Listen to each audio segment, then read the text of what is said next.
Hey, what's up, guys? This is Virginia, the Buckeye Gamer, and I am back with the first of actually several Yakuza videos for the month of November. Now, if you didn't watch my pickups video last week, I had mentioned in there at the end of the video that I was going to be doing Yakuza videos for the month of November.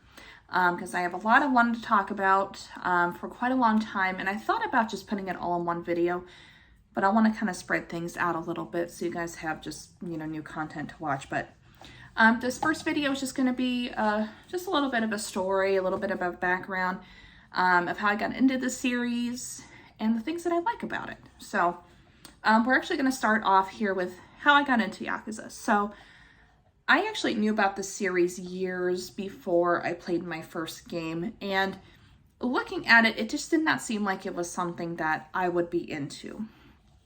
I was still pretty much a very casual gamer at that time. I really didn't get into hardcore gaming until like after I married my now husband. So hardcore gaming wasn't a thing of mine until, relatively recently.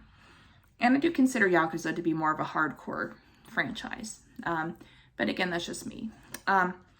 But how exactly I stumbled upon this, I was in GameStop one day, one of my local GameStops. There are 2 or 3 that I go to. But I went to a GameStop just to see if there's any new games that were coming out. I had a little bit of extra money, but money was kind of tight at that time. But I was just looking for something new to play. And I stumbled on this game you see right here. This is Yakuza 6, The Song of Life. And at that time, I do believe this was the most recent release. I could be wrong on that. But I decided to go ahead and pick it up. I got it for under $20, I believe. So I figured, it looks interesting. Again, I was just starting to get into the hardcore scene of gaming. So, not knowing that the series has existed for a while, but not knowing much about it, I decided to jump on the Yakuza boat and start with this one.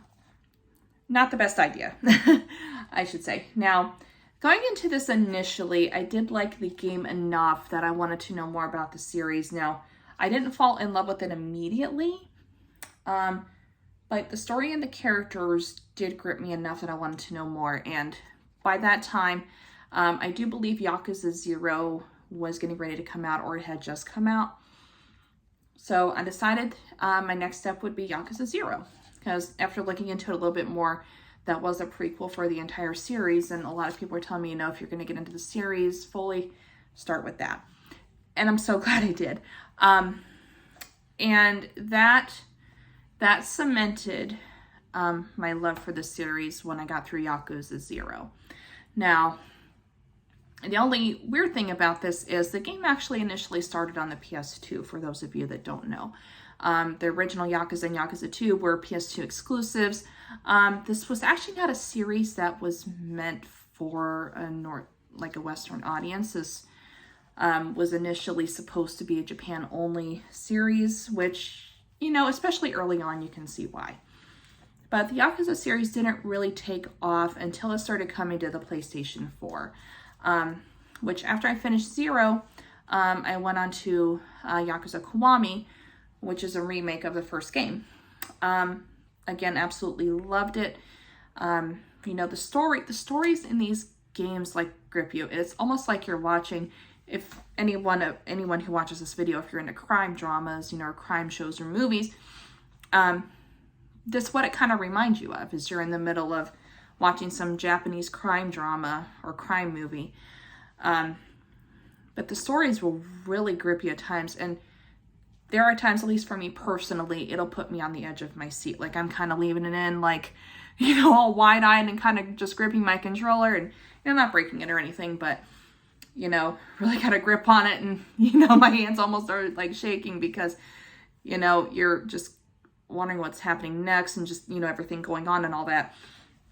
It really gets you. But there are sometimes there have been story segments that will just break your heart, break your soul. And, at least that's what it feels like. Yakuza 0 especially, there's the whole story is just going to break your heart, but you keep on going because it's that good. And, you know, the side quests, which are called sub-stories in the series, I do want to make mention of that. Side missions in here are called sub-stories. Those can be so wacky at times. Like, you can just finish up a very serious segment of the main story, and then you jump into, I'm just going to use this as an example, actually, for Yakuza Like a Dragon that I just finished. That's the most recent installment. I went from a super serious moment in the story to fighting a ginormous robot vacuum cleaner. You guys will just have to research that and, you know, to kind of get the idea, but that's just the kind of polar opposites that you see in this series. But it's just so over the top sometimes. It's ridiculous, like in a funny way. But I've never played a franchise where you can go from being super serious to super silly the next. It's just so weird. And then also using Yakuza Like a Dragon as another example. Again, you get done with a very serious moment in the story, and then all of a sudden you're fighting unruly animals with very Western names. Like, there was, for instance, there was a tiger. I think her name was Catherine, if I remember correctly. There was a monkey named Clara that decided to use very heavy machinery, and you had to fight the machine with the monkey inside of it. It's just, yeah, you guys are just going to have to look that up. I don't want to link any videos right now because, you know, I don't want to have any issues with that down the road with how YouTube can be sometimes. But anyway, yeah, just look up, if you look up Yakuza Like a Dragon and research your sub-stories, you'll see what I mean. But again, that's just the over-the-top stuff that you see in these games.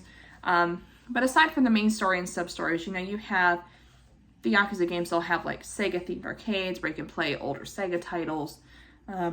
Like Outrun and Space Harrier are two that you usually see in most of the series.